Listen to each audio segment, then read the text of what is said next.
আল্লাহর নবী বলেছেন, রমজান মুবারকে যে ব্যক্তি উমরা করলো সেজন্য আমার সাথেই হজ আদায় করলো।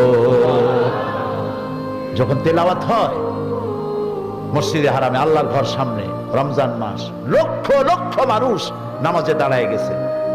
যখন ইমাম তেলাওয়াত করেন, আর শেখ আব্দুর রহমান আস-সুদাইস, সৌদ আশ-শুরাইব, আব্দুর রহমান আল হুজাইফি যখন তেলাওয়াত করেন, মনে হয় যেন আকাশ থেকে কোরআন নাজিল হচ্ছে। নামাজে কান্দাকাটি আমি জীবনে এর বাইরে কোথাও দেখি নেই। নামাজে কান্দাকাটি, ইমাম কান্দেন, জাহান্নামের আয়াত, জান্নাতের আয়াতগুলি যখন পড়ে ইমাম নিজে কান্দে, আর গোটা হারাম জুড়ে কান্না রোল পড়ে যায়। গত 26শে রমজান মক্কা শরীফে আমি ছিলাম। রমজান মুবারকে যাওয়ার একটা তৌফিক আল্লাহ করে দেন প্রতি রমজানে। পত্রিকাগুলি লিখেছে পরের দিন 30 লক্ষ লোক উপস্থিত ছিল লাইলাতুল কদরে।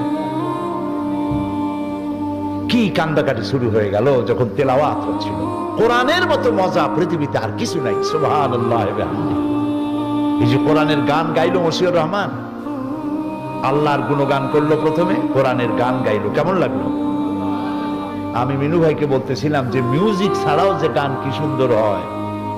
তার কণ্ঠের জন্য দোয়া করুন, আল্লাহ যেন তার কণ্ঠস্বরকে হেফাজত করেন। এগুলি আমাদের অ্যাসেট। ইচ্ছে করলে সে যদি গানের লাইনে চলে যেত, গান বাজনার মধ্যে অনেক চড়া দামে বিক্রি হইতে পারত, কিন্তু সে তার এই প্রতিভাকে আল্লাহর কোরআনের জন্য, ইসলামের জন্য ওয়াকফ করে দিয়েছে। আলহামদুলিল্লাহ।